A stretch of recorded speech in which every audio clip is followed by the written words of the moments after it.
Sa video nito mga kadreamers, pupunta tayo ngayon sa Dinuan, Salug, Zamboanga del Norte. Mula dito sa aming munting tahanan, yan yung kalye.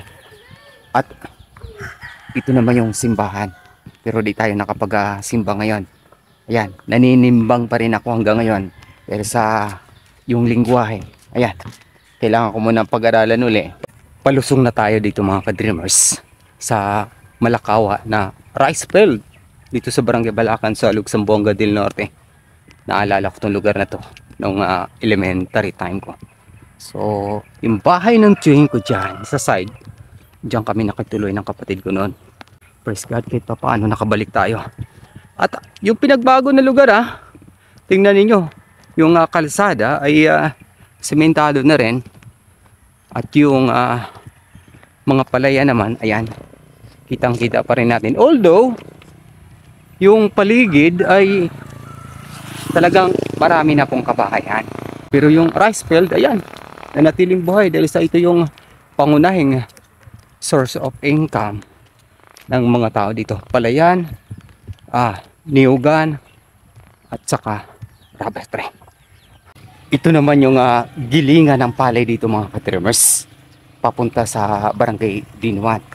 Katunayan, ayan na yung rice field. Hello, ka-vlog. Hello.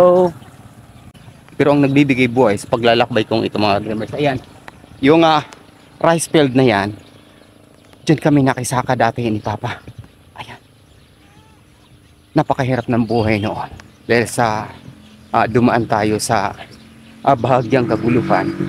Kaya napadpad kami sa Barangay Dinuan upang matugunan yung aming pagkain sa pang-araw-araw. Ayun, nakikisaka kami dyan sa side na yan. Ang hirap talaga nun, biro mo. Yung aming partition doon sa may-ari ng lupa, talagang medyo mabigat kapag ikaw yung magsaka sa saka ng iba. Ayan, para kang dayuhan. Dayuhan nga. Dayuhan nga talaga kami that time dahil sa mula kami doon sa Kalukap, Salug, Zamboanga del Norte. Salamat sa Diyos kahit papaano ay yung hirap na napagtagumpayan natin. Dito naman sa side na ito mga kadreamers, ito yung farm ng iba't ibang mga prutas dito noon. Kaya pag galing kami sa school noon, dito kami dumadaan. Bayabas, star apple, pati mangga. Ayan. Kung minsan yung caretaker, pag nakita kami, talatakbuhan kami, mga bata galing sa school. Ganon kasaya yung elementary time nung nag-aaral kami sa Balacan, Salug, Zamboanga del Norte. Tapos doon naman kami sa Barangay Dinuan. Ito naman yung lupain ng Castillo family noon. Hindi ko alam kung sino nang nagmamayari nito ngayon. Ayan, ang ganda ng structure ng lupa along the highway. Tapos yung elevation ng lupa, ayan, merong palayan, tapos yung upland, ayan, napakaganda. Swak na swak sa farming. Ika nga, yung pagsasaka, tapos magkakaroon ka ng livestock dito, napakaganda. Kaya bless yung nakabili nitong lupain na to kung ibinenta nga to. Pero kung hindi pa, yung may-ari nito ay talagang bless na bless. Andito na tayo mga kadreamers sa vicinity area ng Barangay Dinuan, Salug, Zamboanga del Norte. Ayan, kung mapapansin ninyo, halo yung mga puno dyan, niyog at saka rubber tree. Tapos sa side na to, yan, may palayan po dyan. Ganon ka yaman yung lupain dito. Ayan, dito tayo sa yung tinatawag na patag dito sa Barangay Dinuan, Salug, Zamboanga del Norte. Relate ako sa area kasi dito po nakatayo yung bahay ng aking ninong at ninang, Suno Opima. So matagal po ako nakatira dito sa area na to. Then sa side na yan, may balon po dyan Kaya shoutout po sa mga taga Barangay Dinuan at Balacan, Salug, Zamboanga del Norte kung pamilyar sa lugar. At matagal kayong nawala dito, napahiwalay. Balikan niyo yung lugar. Yung pasada natin, yung development ng lugar ay napakaganda na. Ayan, sementado na.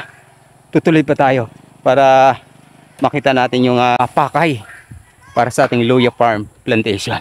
Let's go!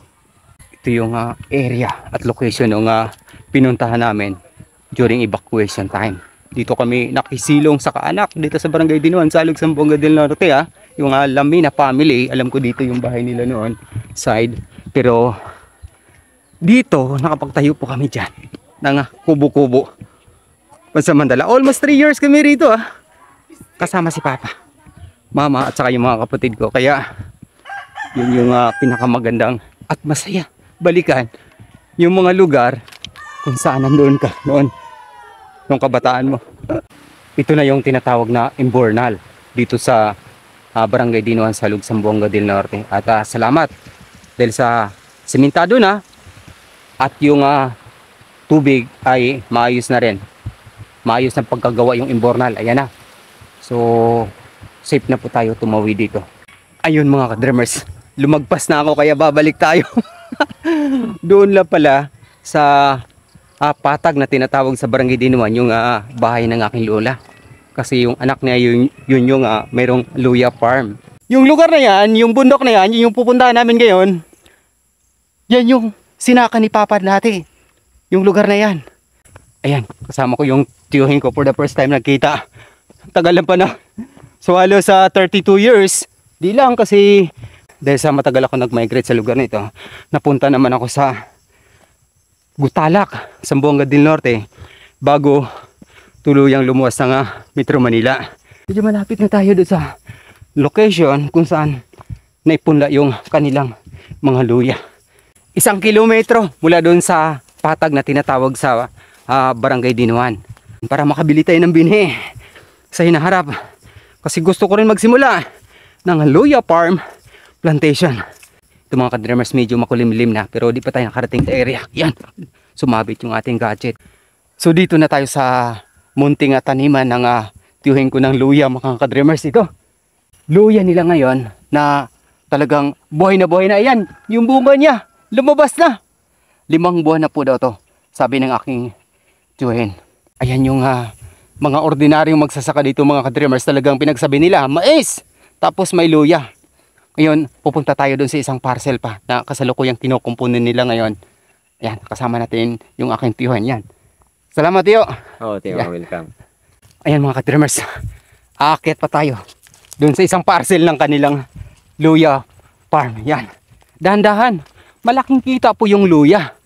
Kaya lang, mahabang panahon yung ginugugol dito. Pero kapag maayos yung ating punla, talagang bawing-bawi yung luya.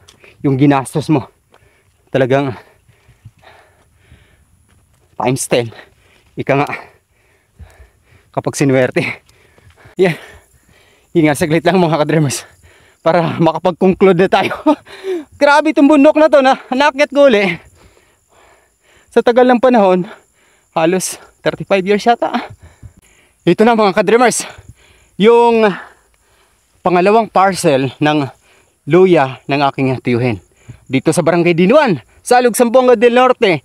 Kaya shoutout po sa mga taga Barangay Dinuan, Salug, Zamboanga del Norte, dahil sa talagang masisipag yung mga tao dito. Ito na yung luya nila. Ayan na.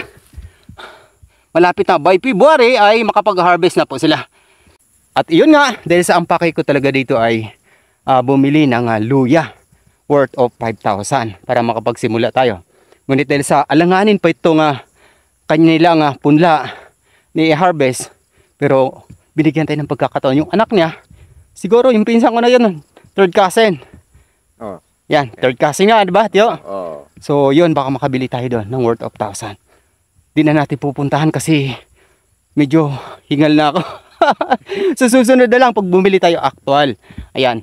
Kaya, tiyo, salamat po. Sige. Kaya, Kalat yan. kung baguhan ka pa sa aking YouTube channel, Dreams Visions TV, maaari niyo po akong tulungan sa pamamagitan ng inyong pag-follow at pag-subscribe. At sa hinaharap, sa aking mga pangitaing panaginip ayon sa Biblia, mga tanda at kababalaghan bago ang dakilang araw ng Panginoong Hesukristo. Hanggang sa muli, Maraming salamat sa pakikinig at pag-subscribe. Papuri sa Diyos, sa ngalan ng Ama, ng Anak at ng Espiritu Santo. Amen. God bless!